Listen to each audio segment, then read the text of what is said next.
Hello friends, আবারও চলে এলাম একটা নতুন ভিডিও টিউটোরিয়াল নিয়ে তোমাদের সঙ্গে শেয়ার করব বলে। তো এটা ছিল আমার রিসেপশন লুক ক্লাস ডেমো। আর আমার মডেল ছিল টিনা। তো টিনার হেয়ারটা ছিল প্রচন্ড পাতলা, তাই জন্য হেয়ারটা করতে প্রবলেম হয়েছিল। আর যেহেতু আমার ফ্যান, তো এসি নেই ঘরের মধ্যে, তো হেয়ারটা যতটুকু পারি ততটুকু সুন্দরভাবে করিয়ে দিয়েছিলাম। তো তারপরে স্কিনটা ছিল প্রচন্ড অয়েলি অ্যান্ড সোয়েট। তো সেই জন্য আমি ওকে সোয়েট রেজিস্ট্যান্ট একটা মেকআপ দিয়েছিলাম।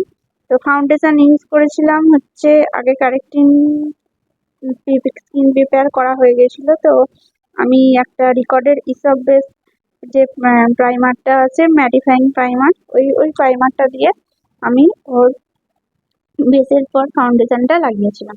তো তোমরা দেখতেই পাচ্ছ। আর আমি ফরএভার 52 কনসিলার প্যালেট দিয়ে যেহেতু আমি কনসিলিং করেছিলাম, তো সেহেতু ওতেই ব্লাসার ছিল, ওই ব্লাসার দিয়ে কিছুটা হালকা ব্লাসার হাইলাইট করে নিয়েছিলাম।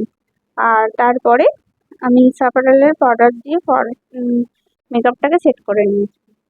তো আমার ওর যেহেতু স্কিনটা অয়েলি ছিল, তাই ওয়াটার রেজিস্ট্যান্ট মেকআপটা করে ওয়াটার স্প্রে করে নিয়েছিলাম। তো এই হলো ওর ফাইনাল লুক।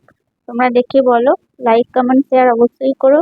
আর আই মেকআপটা স্মোকির মধ্যে করেছিলাম, এটা একটা অন্য ধরনের স্মোকি আইস। তো তোমাদের ভালো লাগলে অবশ্যই লাইক কমেন্ট শেয়ার অবশ্যই করো। তো আজকের মতো টাটা, এটুকুই। আবার দেখা হবে নেক্সট ভিডিওতে। লাইক কমেন্ট শেয়ার অবশ্যই করো। টাটা।